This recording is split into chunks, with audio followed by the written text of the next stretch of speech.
এটা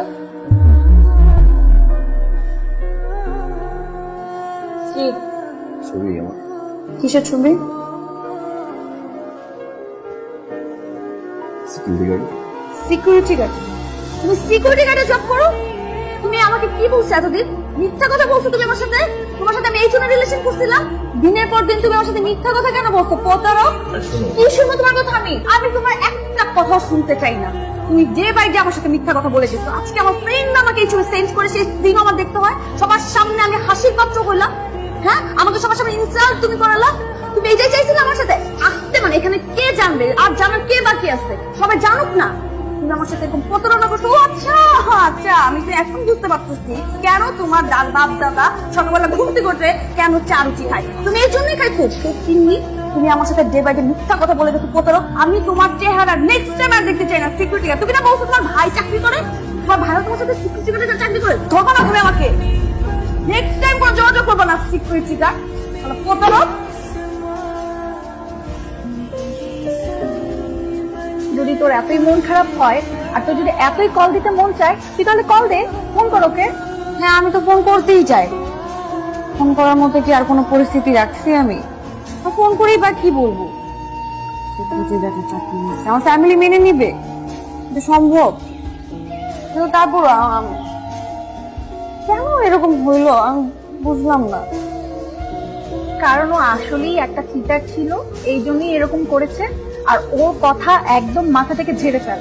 একটা গেলে 10টা আসবে, এরকম ছেলের কথা মনে করে তুই কেন মন খারাপ করে বসে আছিস? তুই আমার বেস্ট ফ্রেন্ড, তাহলে কি আমি তোর শত্রু? হ্যাঁ অবশ্যই। একটা করে 10টা আসবে কেন? 10 জনের সাথে প্রেম করবো এই চিন্তাস আমাকে? তুই তো আমার বেস্ট ফ্রেন্ড না, ফ্রেন্ডও না। ম্যাচ করতে আসছিস না তুই? আর একটা কথা বলছি, অনেক বলতিস।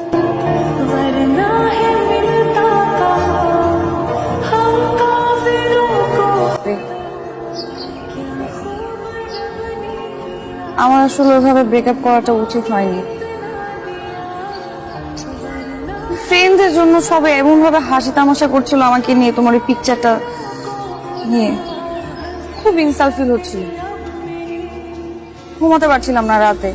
আমি তোমাকে কিছু বলতে চাইনি, কিন্তু ওরা যেভাবে ধরলো আমাকে, তখন রাগের মাথায় তোমাকে এসে কথাগুলি বলতে হলো আমার।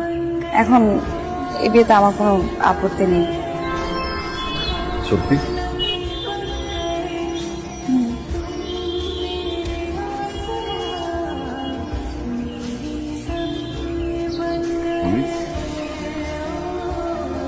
প্রমিস। আমার তো আপত্তি আছে।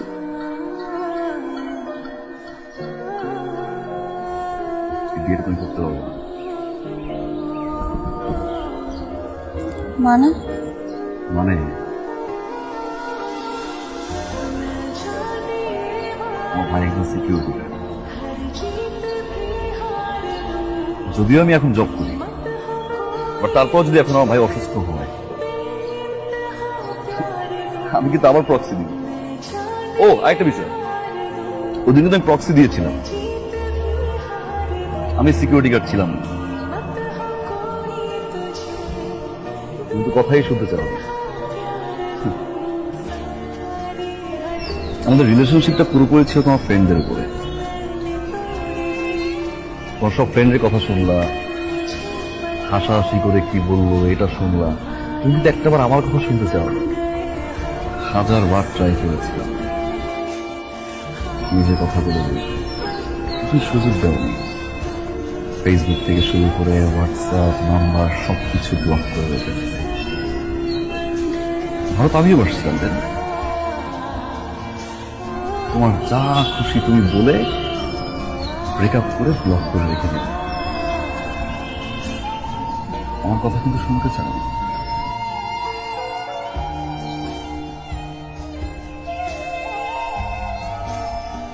যাকে আমি ভালোবাসছি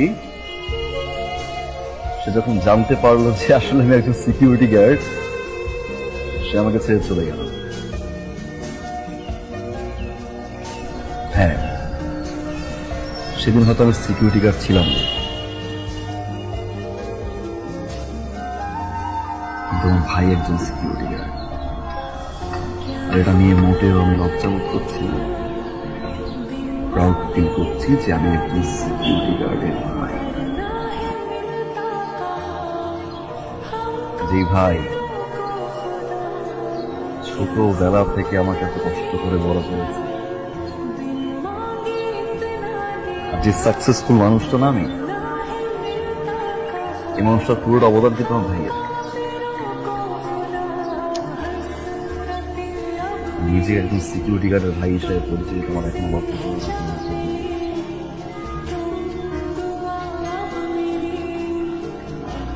আমি যদি এখন তোমাকে বিয়ে করি, কোনো কারণে যদি আমার চাকরি চলে যায়, আবার যদি আমার ভাইয়ের প্রক্সি দিতে হয়, তখন তোমার ফ্রেন্ড আবার ছবি তুলবে, আবার তোমাকে হোয়াটসঅ্যাপ করবে, তখন কি আবার ছেড়ে চলে যাবো?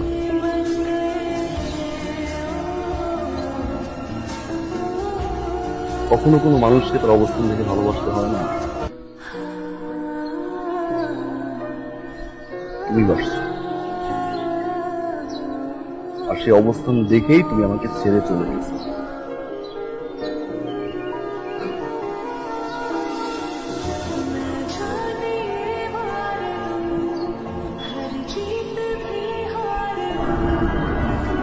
ঠিক এখন আবার অবস্থান দেখেই বিয়ে করতে চাই। অবস্থান দেখে যে মানুষটা চলে যায়, সে আর যাই হোক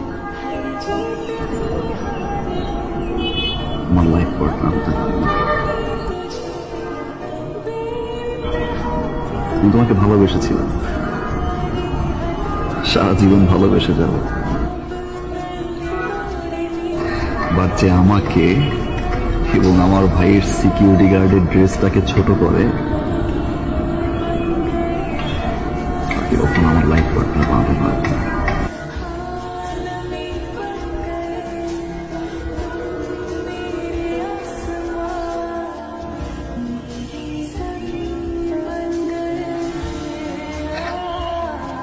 আরেকটা কথা,